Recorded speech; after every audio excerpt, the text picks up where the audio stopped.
Thanks a lot. I appreciate it. Thank you very much. I want to thank Sean Duffy, a rising star in the conservative movement in our country. And Sean, I know this crowd, and I want to ask you one big favor. With your lumberjack background, when you come and stay in Washington, D.C., bring that big budget axe and swing it hard, baby. Thanks a lot, Sean. I appreciate it. I want to have a special shout out to my Minnesota College Republicans. Where are they in this crowd? Back here? These guys drove over 20 hours in a bus to be here to CPAC, so thanks for coming to all the CRs.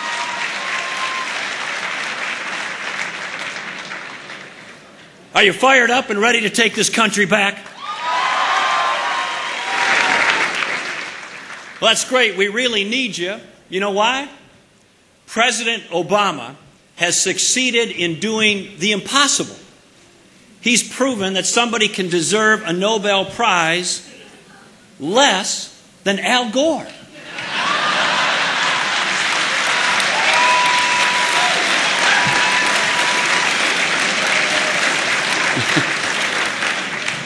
Now, I'm not one who questions the president's birth certificate and the existence of his birth certificate, but when you listen to his policies, don't you at least wonder what planet he's from? I mean, really, on what planet do they create jobs by taxing the daylight out of the people who grow jobs? And and on what planet do they reduce the deficit by spending even more? And on what planet do they make health care better by putting the bureaucrats in charge?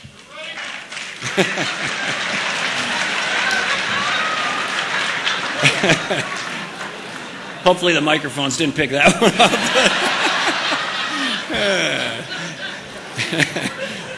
Now, I do tip the cap to President Obama in at least one area. He's been really good at duping the mainstream media. Now, in fact, you may have noticed that some of them have been reporting that he's behaving like Ronald Reagan. I mean, can you believe that? Ronald Reagan knew how to stare down our enemies. And Ronald Reagan understood the price of freedom.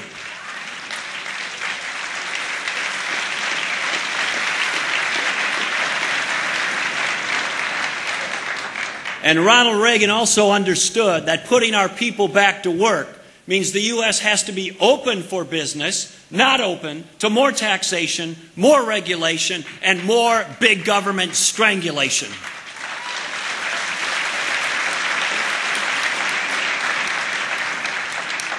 Ladies and gentlemen, Barack Obama is not behaving like Ronald Reagan.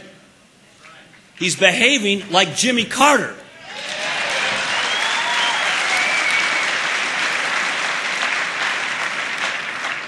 The individual mandate in Obamacare is a page right out of the Jimmy Carter playbook.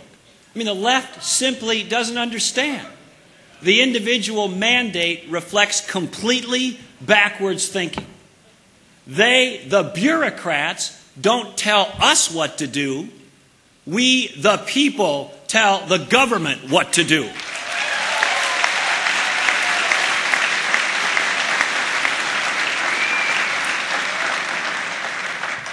Now, we're blessed to live in the freest and most prosperous nation in the history of the world. Our freedom is the very air we breathe. And make no mistake, the policies of the left encroach every day on the very freedom that has made this country great. We will never, ever, ever stop fighting for our freedom.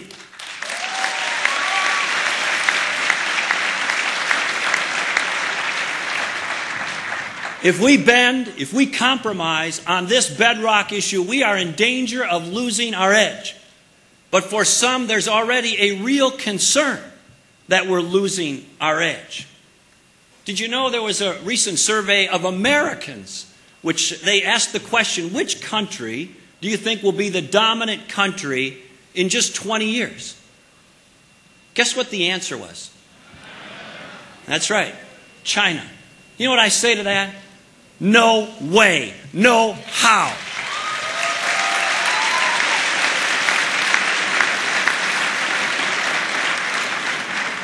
Not the America we know, and not the America we love. America's rightful place is not lagging behind China. America's place is leading the world.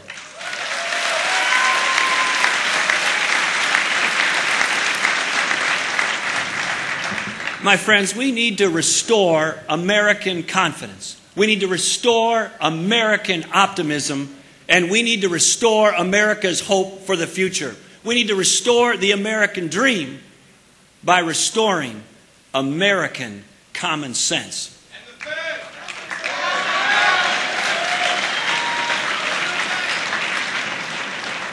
Now, as Washington proves time and time again, not everyone's born or elected with common sense.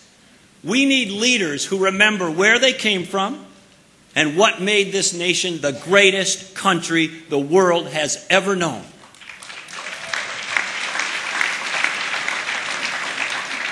Now, for me, that real-world experience started in my hometown of South St. Paul, Minnesota. Now, it's a place with really good-hearted people, strong families, and the rock-solid values of the heartland. And back in the 60s, when I grew up there, it was the home to some of the world's largest stockyards and world's largest meatpacking plants. Now, many, many families in my hometown relied on those big plants for their paychecks, for their family's well-being, and for their future. But those plants shut down, and so did a big part of the spirit and the soul of my hometown. My mom died when I was 16 years old. And not long after that, my dad, who worked for a trucking company, lost his job for a while. The foundations of my hometown and my family were shaken really hard. So at a very young age, I saw up close the face of loss, the face of hardship, the face of losing a job, and I saw in the mirror something else, the face of a very uncertain future. So I know Americans are feeling that way today. I know that feeling. I've lived it. But in those moments, we learn some things. We see some things. We remember what's important. And one of the most important things that we should always remember is the motto of our country: in God we trust.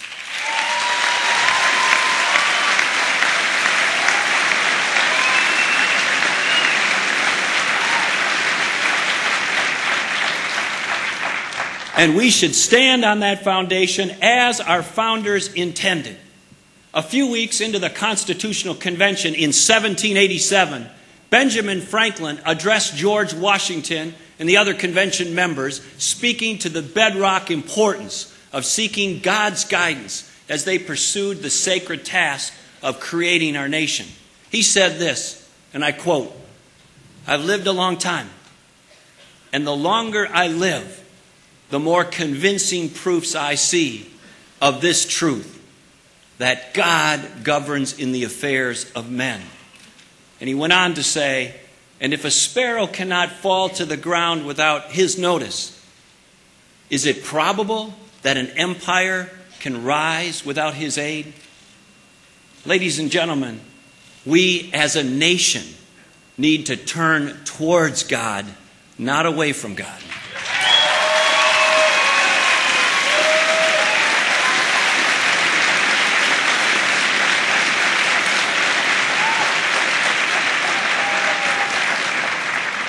Now, the solutions to our problems aren't easy, but they're not a mystery either. We simply need to remind each other what made this country great and restore America's greatness by restoring American common sense.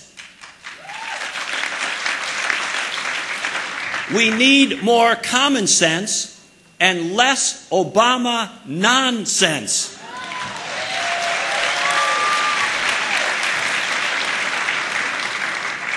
And let's start with this one. And this one's kind of complex, and I know there may be some Democrats in the room, so I'll say it real slow so everyone can understand. Are you ready? We can't spend more than we take in.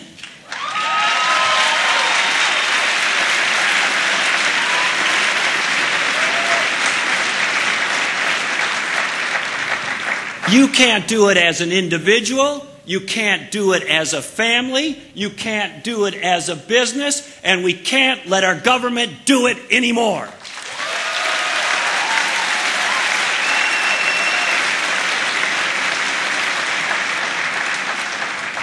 Now, the big spenders in Washington, D.C. have us on a course of trillion-dollar deficits as far as the eye can see. The federal government spends our money the way that Keith Olbermann talks. Too much. Without a point.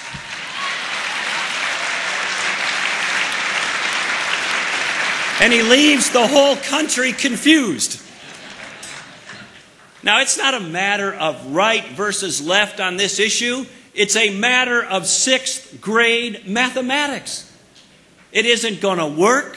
It's irresponsible, it's unsustainable, it's reckless, and just because we followed Greece into democracy